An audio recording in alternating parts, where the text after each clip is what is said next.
Okay, so painting day. So painting with a rattle can is the easiest way to go, obviously, which is what I just did. The paint's all ready to go. The mixture is perfect, but it wears out pretty fast. So you just have to. I don't like I'm an artist and I don't like doing this, but it's just so finicky. You have to touch it a lot.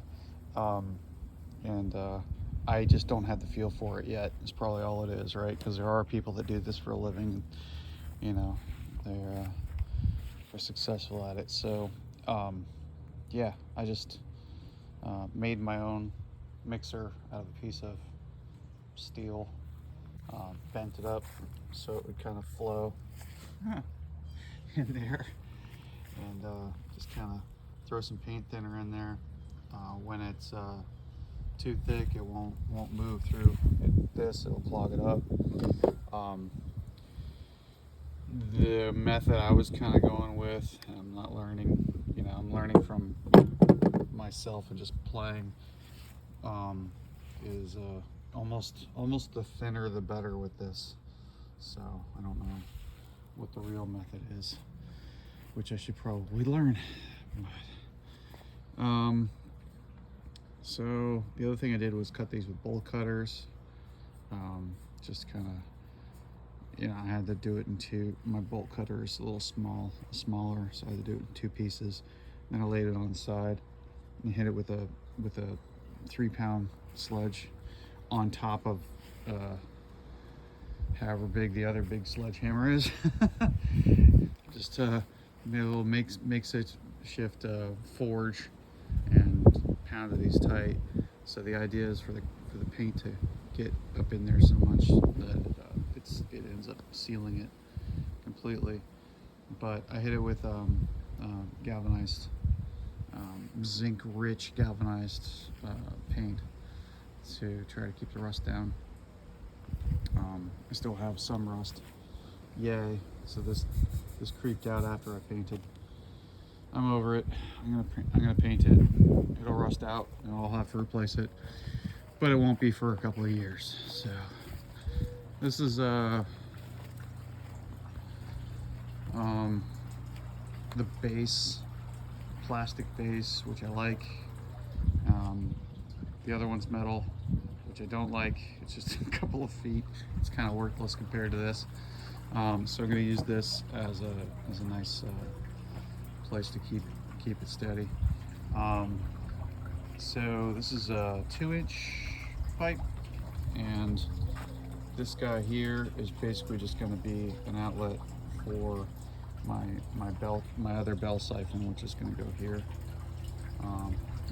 Adding this second bed, basically the same idea here, but that bell siphon that goes out that way is going to be a little closer, a little tighter, but not right on the edge.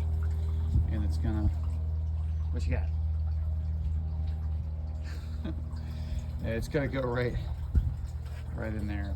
So the idea here is to just line this up so I can just keep going with as many beds as I need.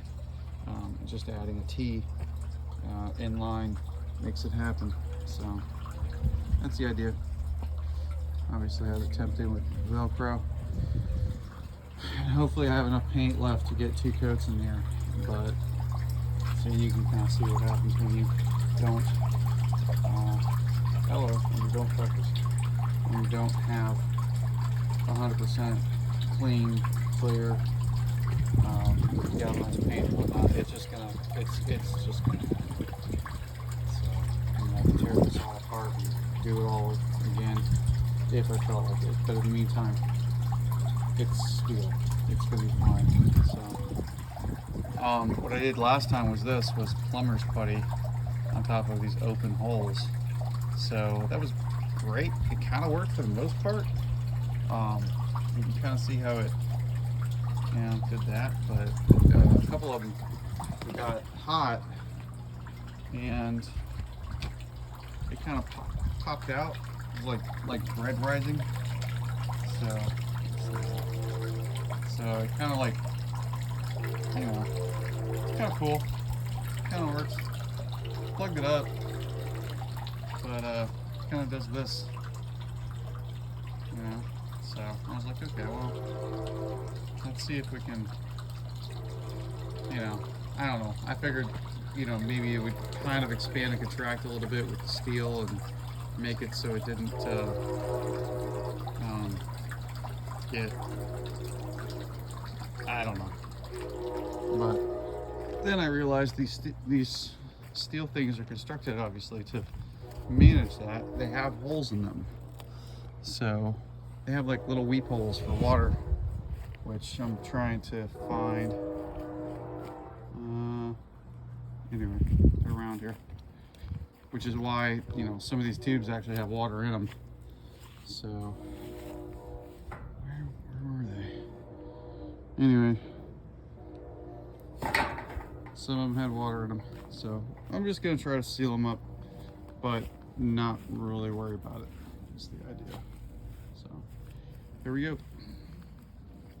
Supervisor, you ready? Are you ready? Are we ready? Okay.